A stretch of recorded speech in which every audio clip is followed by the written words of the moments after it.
नमस्कार दोस्तों, आप देख रहे हैं द मल्टी टैलेंट शो हमारे उभरते सितारे। सबसे पहले आप सभी का हमारे इस शो में हार्दिक स्वागत है।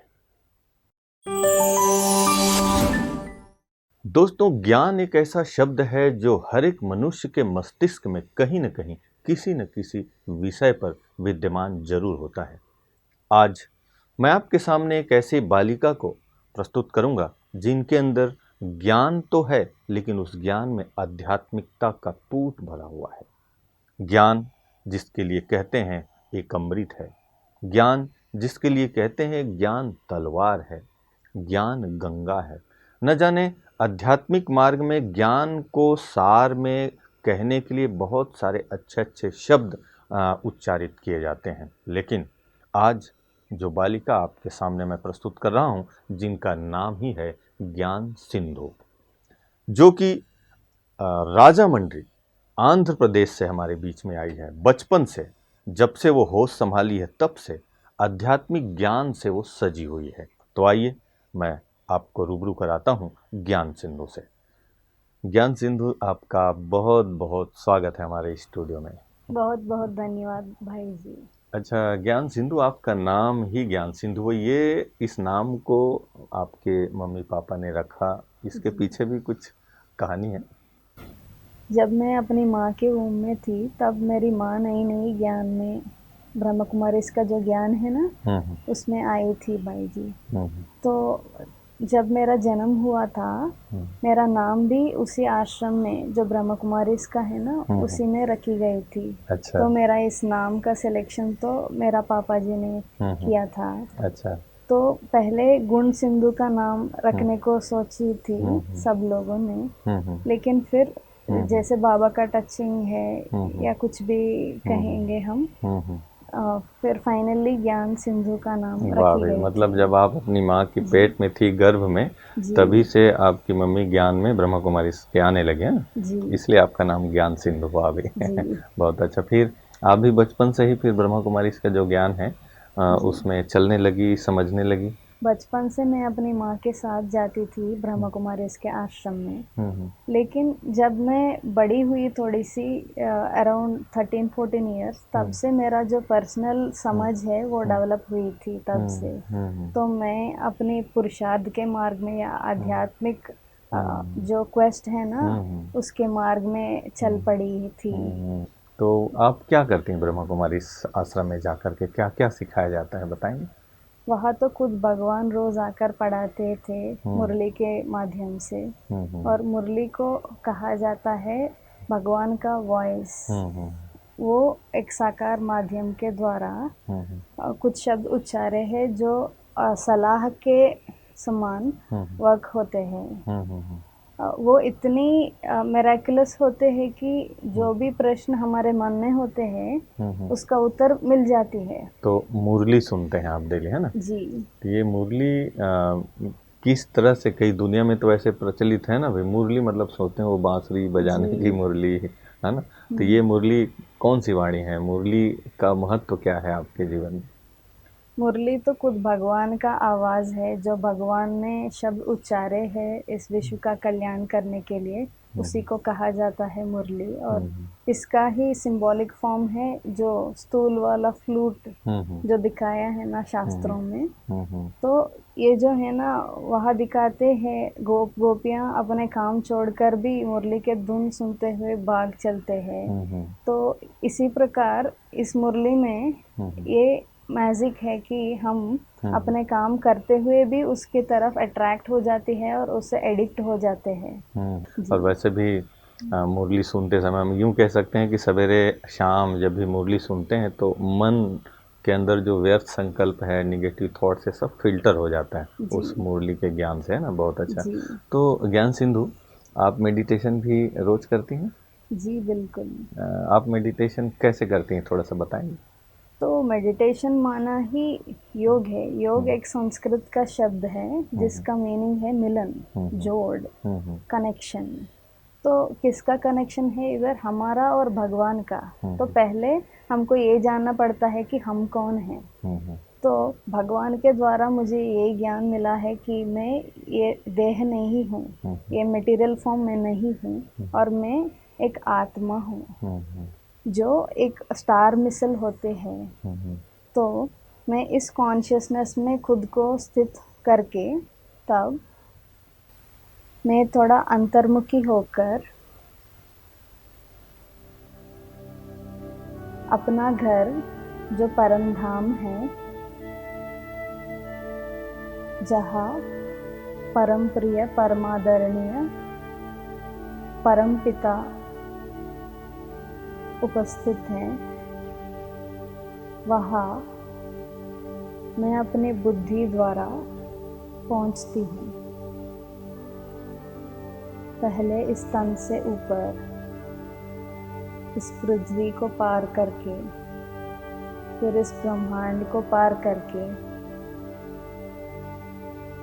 द हाईएस्ट एनर्जी डायमेंशन, जिसको बोलते हैं 12th एनर्जी डायमेंशन, उसी को परम धाम कहते हैं।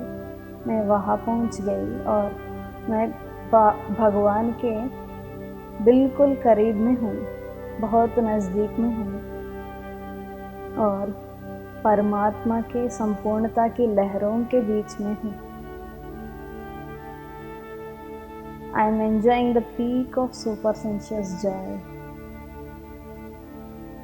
I am feeling protected. I am feeling carefree. I am feeling excited. I am feeling elated.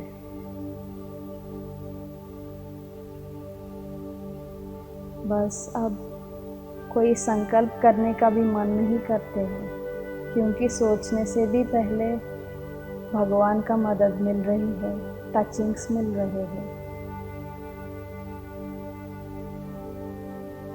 ऐसे थोड़ी देर अपना क्वालिटी टाइम मेरा परम प्रिय परमात्मा से बिताकर फिर से इस स्थूल संसार के ओर वापस आ रही हूँ, परमधाम से नीचे सूक्ष्म वतन को पार करके, जिसको सटल रीजन कहा जाता है, और इस यूनिवर्स को पार करके पृथ्वी के पास पहुंच गए, और फिर एटमॉस्फेयर को पार करके मैं अपने देह के पास पहुंच गई, और मैं अपने भृगुटी रूपी सिंहासन में विराजमान हूँ, अपने कर्म क्षेत्र पर, इस एटर्नल वर्ल्ड ड्रामा पर, इस सृष्टि के रंगमंच पर।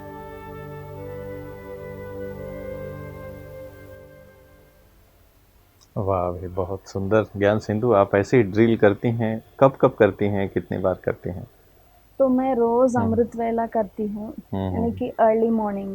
अच्छा तो अच्छा। कहते हैं ना अर्ली बर्ड्स, कि जो भी अर्ली आवर्स में उड़ते हैं उनको अर्ली बर्ड्स कहा जाता है।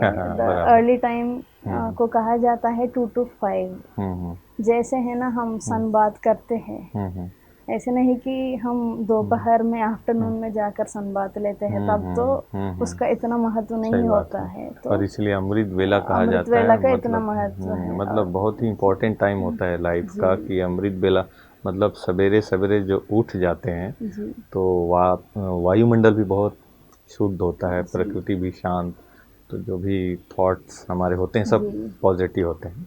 ज्ञान सिंधु, आप बचपन से मेडिटेशन करती हैं, इसके क्या क्या बेनिफिट्स हैं? आप पढ़ाई भी पढ़ रही हैं, है ना, तो ऐसे अपने जीवन में आप इसका क्या फ़ायदा महसूस करते हैं?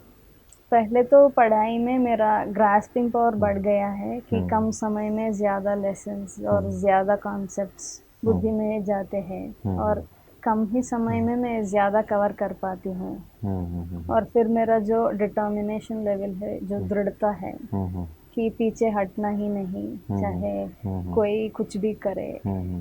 जो करेज आजकल के ज़माने में कॉम्पिटेटिव वर्ल्ड में ज़रूरी है, वो इसी मुरली से मुझे मिला है। ये तो भगवान का सौगात मैं मानता हूँ, भगवान का कृपा है। वाह भाई। जिसके बिना मैं जो सफलता मैंने पाई वो शायद नहीं हो पाता है। तो मेडिटेशन के द्वारा आप अपने स्टडी में भी काफ़ी यूज करते हैं और फ़ायदा होता है, बहुत अच्छा। खान पान के बारे में आप क्या कहेंगे? आप किस तरह से आपका खान पान है, दिनचर्या? तो खान पान माना पूरा संपूर्ण रीति से सात्विक भोजन ही मैं लेती हूँ।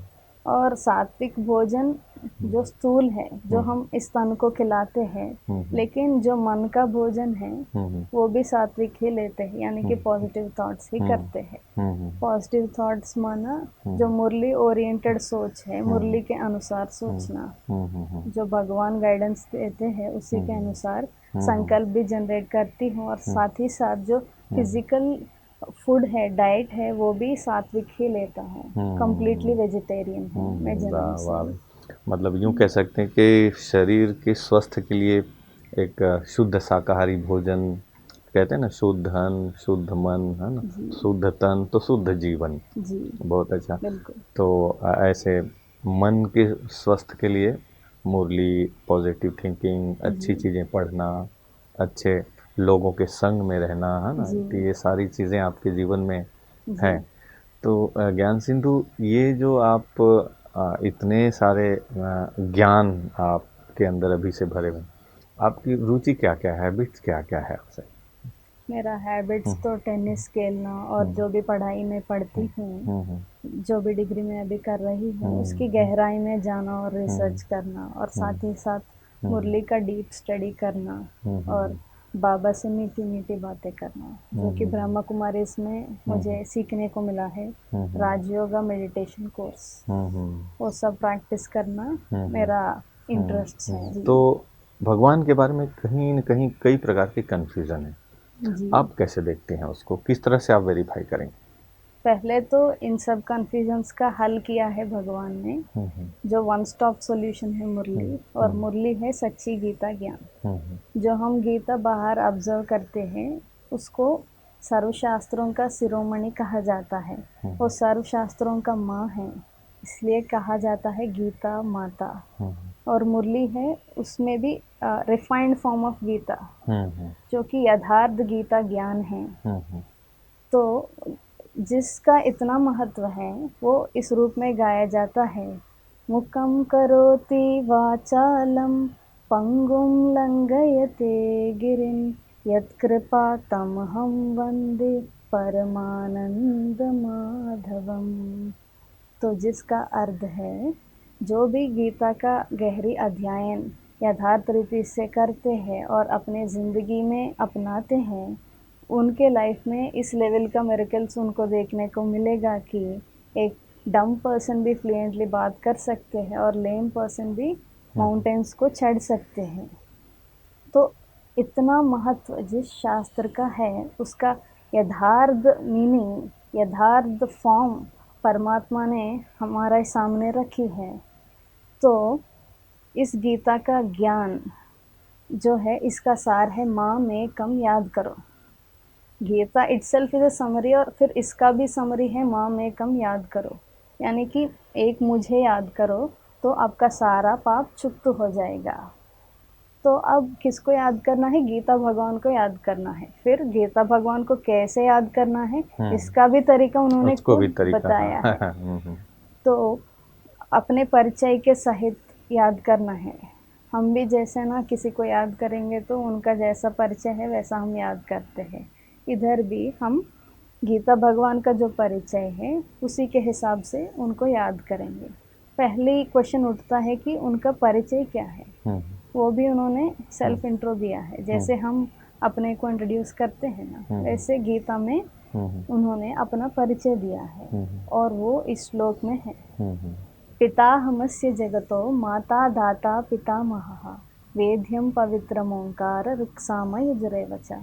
जिसका अर्थ है, मैं ही समस्त जगत का माता पिता दाता और पितामह हूँ, और मैं ओंकार स्वरूप हूँ। और यही सर्व वेदों का सार है। तो इससे हमको दो कैरेक्टरिस्टिक्स ऑफ गीता भगवान देखने को मिलेगा। वो है कि गीता भगवान इनकॉर्पोरियल है, निराकार है, और वो ही समस्त जगत का सब कुछ है। तो क्या जिनको हम अभी तक गीता का ज्ञानदाता, गीता का भगवान मानते आए हैं, जो श्री कृष्णा जी हैं, क्या उनको फिट होते हैं ये दोनों कैरेक्टरिस्टिक्स?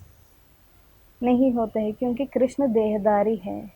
और फिर उनको तो दो दो माँ बाप दिखाए हैं पुराणों में, लेकिन इधर कहते हैं गीता भगवान ही सब कुछ है सबका। तो फिर यहाँ कृष्ण जी उनका माता का भी माता और पिता का भी पिता बनना इम्पॉसिबल है, और ये एब्सर्ड भी हो गया है। तो ये हाईली कॉन्ट्राडिक्टरी है, और इससे सीधा इम्प्लाई होता है कि गीता का ज्ञानदाता निराकार है, और इफ निराकार है तो वो शिव है ऑब्वियसली, क्योंकि कोई ऑप्शन बचा ही नहीं है, क्योंकि बाकी सब देवताएं तो देहधारी है।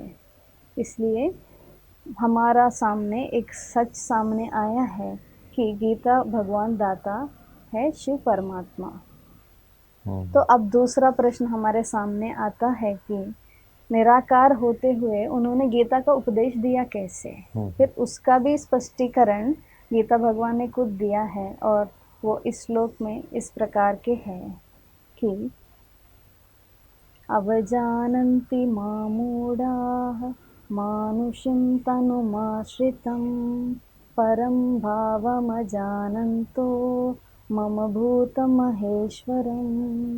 जिसका अर्थ है, निराकार शिव परमात्मा ने एक साकार साधारण तन का माध्यम लेते हुए गीता का ज्ञान दिया है, जिस महान सत्य को मूढ़मति यानी कि डल हेड्स पहचानते ही नहीं, बल्कि और भी रिडिक्यूल करते रहते हैं कि भगवान सर्वव्यापी है और भगवान को कोई नाम रूप है ही नहीं। तो कितना बड़ा इंसल्ट है और कितना बड़ा सरकाज़म है कि जबकि हम वेरी ट्रिफल थिंग्स को भी नाम रूप दे देते हैं और उनका रिसर्च भी करते रहते हैं, जैसे कि एमोबा है, और उसी सेल से सारा सब कुछ टिश्यूज़ वगैरह वगैरह उत्पन्न हुआ है। तो इतनी छोटी सी चीज़ को लेकर भी उसको फिर हमने नाम भी दिया, और फिर इसके ऊपर बहुत एक बड़ा सब्जेक्ट भी उत्पन्न हुआ है। फिर इसका बात तो छोड़ो, एक छोटा सा साइक्लोन आया तो उसको भी हम नाम दे देते थे। तो फिर अब भगवान को नाम रूप नहीं होना तो एक बहुत बड़ा इंसल्ट है। जी, माउंट आबू भी आप आए, कितनी बार आए? जी मैं तो बहुत बार आए हैं, 15-20 बार अच्छा, से भी मतलब ज़्यादा आए हैं। अच्छा, मतलब हर साल यहाँ पर आना होता है आपका? जी, यहाँ आने का भी स्पेशल अनुभव होगा आपके पास, तो कुछ सुनाएंगे अनुभव? तो बहुत सारा अनुभव है। खास करके यहाँ आते हुए भी ऐसे होता है कि मैं शांति के सागर के बीच में आया हूँ, और बहुत सुंदर वाइब्स है। ऐसे लगता है कि मैं एक डिवाइन एकेडमी में आया हूँ, और यहाँ जो भी दिखते हैं वो साधारण मानव जैसा नहीं दिखते हैं, बल्कि फरिश्ता जैसे दिखते हैं और देवता जैसे दिखते हैं, क्योंकि उनका व्यवहार ही कुछ ऐसे है।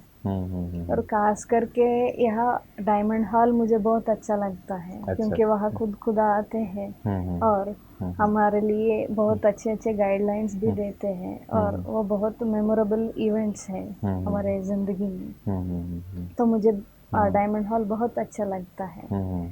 अगर आप इजाज़त देंगे तो मैं एक गीत सुनाना चाहती हूँ डायमंड हॉल के बारे में। अच्छा, तो ज़रूर हम सुनना चाहेंगे, है ना? तो सुनाइए। Thank you. आबू का ये डायमंड हॉल आके सब होते हैं खुशहाल। आबू का ये डायमंड हॉल आके सब होते हैं खुशहाल। खुदा यहाँ पे खुद है आते अपनी बच्चों से मिलन मनाने, ज्योति बिंदु लिए सनधान। Welcome to you welcome, Abu का ये डायमंड हॉल आके सब होते हैं खुशहाल। आबू का ये डायमंड हॉल आके सब होते हैं खुशहाल। भारत में है राजस्थान, राजस्थान जी राजस्थान। आबू तीरथ है सबसे महान, सबसे महान जी सबसे महान।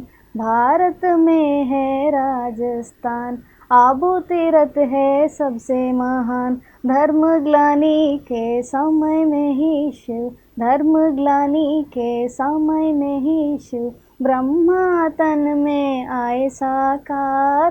Welcome to you welcome, Abu का ये डायमंड हाल, आके सब होते हैं खुशहाल। आबू का ये डायमंड हाल, आके सब होते हैं खुशहाल।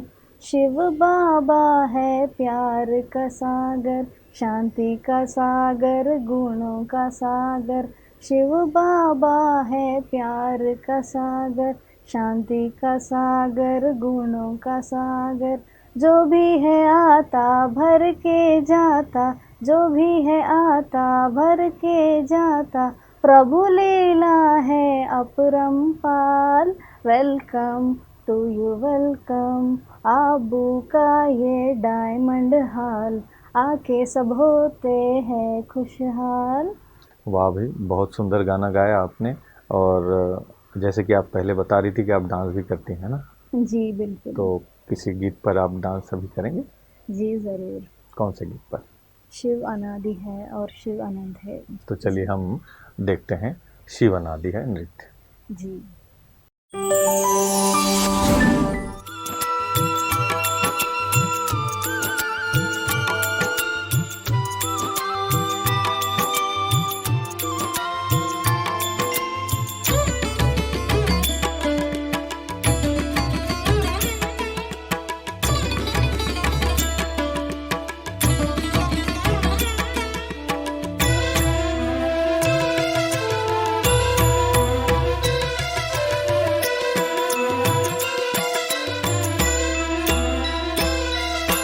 शिव अनादि है, शिव अनंत है, जीवन मधुबन शिव बसंत है। मधुबन का स्वयं श्रृंगार करता, मधुबन का स्वयं श्रृंगार करता, हर कली हर फूल से वो प्यार करता, हर कली हर फूल से वो प्यार करता। शिव अनादि है, शिव अनंत है, जीवन मधुबन शिव बसंत है।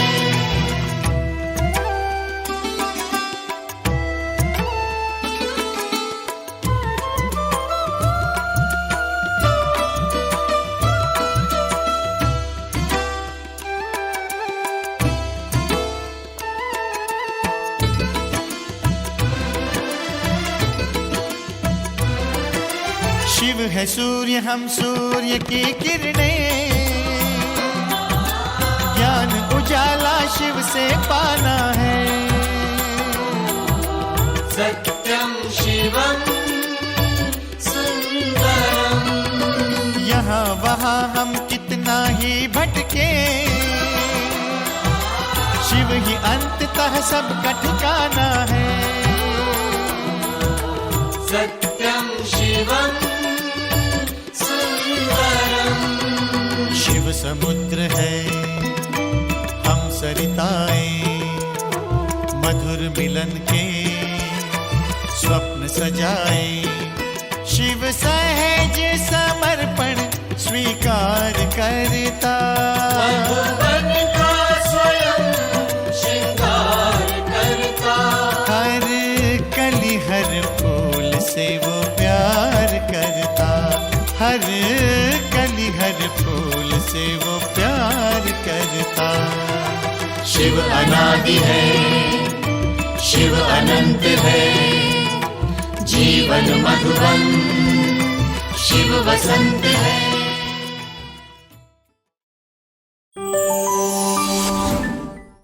वाह ज्ञान सिंधु, आप तो डांस भी बहुत अच्छा करती हैं। जी। तो अभी हम चाहते हैं अंत में कि आपको जो लोग देख रहे हैं उनके लिए संदेश के रूप में आप क्या कहना चाहेंगे? मैं यही शुभकामना और शुभभावना मेरे सभी भाई बहनों के प्रति करती हूँ कि सभी अपनी ज़िंदगी में सफलता को प्राप्त करना है और वो सर्व प्राप्ति संपन्न बनना है। तो इसका सहज तरीका मुझे मुरली के द्वारा सीखने को मिला है, क्योंकि मुरली को कहा जाता है one stop solution for success. तो सक्सेस कैसे मिलेगा? Success is a type of result. Success एक प्रकार का फल होते हैं। तो जैसे कहते हैं ना, हम अपने कर्मों को चूज़ करते हैं, लेकिन उसका फल अपने हाथों में नहीं है। अगर हमको फल फिक्स करना है तो कर्म भी उसी अनुसार करना पड़ता है। तो जब हम अपने लक्ष्य रखा है, जो कि एक प्रकार का फल है, सक्सेस है, तो उसी के अकॉर्डिंग हम अपने कर्म भी करना चाहिए। तो कर्म कैसे करना है? कर्म यानी कि action is made up of thoughts. तो कैसे हम इसको बिल्ड करना है, कैसे सोचना है, और सोच के द्वारा कैसे कर्म को बिल्ड अप करना है, वो समझ जो भी है वो मुरली के द्वारा मिलती है कि डूज़ एंड डोंट्स, कि क्या गलत है और क्या सही है, वो सब मुरली के द्वारा मुझे ये समझ मिला है। और यही मैं आकांक्षा करती हूँ कि मेरी सभी भाई बहनें जल्दी से जल्दी ब्रह्मा कुमारी से जुड़कर सिस्टमेटिकली जो 7 डे कोर्स है वो प्राप्त करके फिर इस मुरली की स्टडी में लग जाना चाहिए और रेगुलरली इसको करके देखना है। ऐसे नहीं कि मैं उन पर फोर्स कर रही हूँ, लेकिन एक बार एक्सपेरिमेंट करके देखेंगे तो वो ही देखेंगे और वो ही कहेंगे कि कितना कमाल है इसमें। तो अपने कर्म को कैसे करना है उसका गाइडलाइंस हमको दिन प्रतिदिन मिलता है, और इट इज़ पर्सन स्पेसिफिक कि आपको कुछ प्रकार का सलाह चाहिए होते हैं और मेरे को कुछ तरह का सलाह चाहिए होते हैं, क्योंकि हमारा एक्टिविटीज़ अलग है, सभी का एक्टिविटीज़ अलग है। तो उसी के हिसाब से वो भगवान से पूछ सकते हैं कि मुझे क्या करना है, क्या नहीं करना चाहिए। तो उसी के अनुसार उनको दिन प्रतिदिन गाइडलाइंस मिलते हैं और उसी के अनुसार वो अपने एक्शंस को सिस्टमेटिकली वो कर सकते हैं। तो वो अपने जो मंजिल है ना वहाँ तक पहुँच सकते हैं। बहुत बढ़िया, क्या सुंदर आपने मैसेज दिया जी कि सचमुच में एक मुरली कहें या स्पिरिचुअल जो नॉलेज है जीवन का एक गाइडलाइन है, और उसको फॉलो करते जाएं तो एक मंजिल तक जरूर पहुँचेंगे। ज्ञान सिंधु, बहुत बहुत आपको शुक्रिया हमारे स्टूडियो में आया और बहुत अच्छी अच्छी बातें आपने हमारे साथ शेयर की, इसके लिए आपको बहुत बहुत थैंक यू। आपको भी बहुत बहुत धन्यवाद है कि ये मूल्य मंच नहीं है, अमूल्य मंच है। मुझे इस उभरते सितारे जैसे सुंदरतम शो में जो कि वैल्यूज़ से जुड़े हैं वहाँ आने का सुअवसर मुझे प्राप्त हुआ है, उसके लिए बहुत बहुत शुक्रिया। Thank you. तो देखा दोस्तों, आज की इस एपिसोड से आपने समझा होगा कि जीवन में आध्यात्मिकता का कितना महत्व है। अगर जो व्यक्ति आध्यात्मिक है तो वो कभी दुखी हो ही नहीं सकता। ये जैसे कि आपने ज्ञान सिंधु के जीवन के अनुभव से आपने देखा, और ये सही बात भी है कि ऐसा कोई नहीं है संसार में परमात्मा के सिवाय जो हम सबके जीवन को ऊंचाइयों तक सुख शांति पूर्वक ले जा सके। यहाँ पर जैसे कि आपको ब्रह्मा कुमारी इसका जो ज्ञान है, जिससे हमें ये सीख मिलती है कैसे चलना, कैसे बोलना, कैसे देखना, कैसे खाना पीना, कैसे सोचना, कैसे संग में रहना, इन तमाम बातों का जो शिक्षा है वो सहज रीति से यहाँ पर दी जाती है, जैसे कि आपने ज्ञान सिंधु के जीवन से सीखा। मुझे उम्मीद है कि आप सभी के जीवन में भी ऐसे ही सुख शांति संपन्न जीवन आपके अंदर हो, और इन्हीं शुभकामनाओं के साथ फिर मिलते हैं कार्यक्रम की अगली कड़ी में एक नए प्रतिभा के साथ। तब तक के लिए दीजिए मुझे इजाज़त। नमस्कार। ओम शांति।